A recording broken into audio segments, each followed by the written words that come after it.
Hi అండి, welcome back to వసంత విశేషాలు. ఎలా ఉన్నారు? అందరూ బాగున్నారా? నేనైతే చాలా బాగున్నానండి. మార్నింగ్ ఎప్పుడు ఎవ్రీడే రొటీనేనండి. మార్నింగ్ లేవటం, కాఫీ తాగటం, బ్రేక్ఫాస్ట్ చేయటం, లంచ్కి ప్రిపేర్ చేయటం.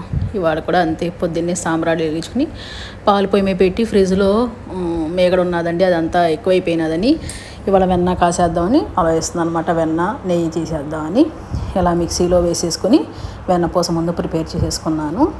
ఇదిగోండి, కొంచెం వాటర్ వేసి మిక్సీ కడితే చక్కగా వెన్న పూసగా వచ్చేస్తుంది. పాలు మరిగిపోయిన తర్వాత కాఫీ కలిపిచ్చేసాను ఆనంద్ గారికి. తర్వాత వెన్నపూస చేసేసి ఇలాగే చక్కగా ఇలా పొయ్యి మీద మీడియం ఫ్లేమ్లో కాసుకుంటే చక్కగా మంచి కమ్మటి వాసన గంట సేపు వస్తుందండి. అదే వాసన ఇంటినిండా. తర్వాత చట్నీకి కొబ్బరి చట్నీ చేద్దామని చెప్పి కొబ్బరి చట్నీ ఇవాళ బ్రేక్ఫాస్ట్లోకి ఇడ్లీ అనమాట. ఈ వెన్న కరటాక 1 hour అన్న పట్టుద్ది. ఒక మీడియం ఫ్లేమ్ మీద పెట్టేసి ఓ పక్కన వదిలేస్తే అదే మరిగిపోతూ ఉంటుంది. ఇడ్లీ వేసేసి కొబ్బరి చట్నీ కూడా చేశాను ఈరోజు బ్రేక్ఫాస్ట్ మాది ఇదే. ఈ బ్రేక్ఫాస్ట్ తింటా ఇడ్లీ కొట్టు సినిమా చూశానండి, చాలా బాగున్నది. ఇడ్లీ కొట్టు సినిమా చూస్తూ ఇవాళ మా ఇంట్లో కూడా ఇడ్లీ బాగా తిన్నది.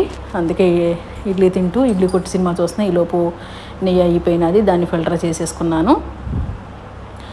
ఇంకా రాత్రి ఫిష్ కర్రీ వండానండి, అదే ఉంది. అందుకని ఇంకా ఏం వంట ఎక్కువ అంటే కర్రీ ఏం వండవసరంలే ఈరోజు. ఆనంద్ గారు తింటే ఓకే, లేకపోతే కొంచెం పెసరపప్పు అన్నం వండేస్తాను. చేపల పులుసు బ్రేక్ఫాస్ట్ అయిపోయినాక టీ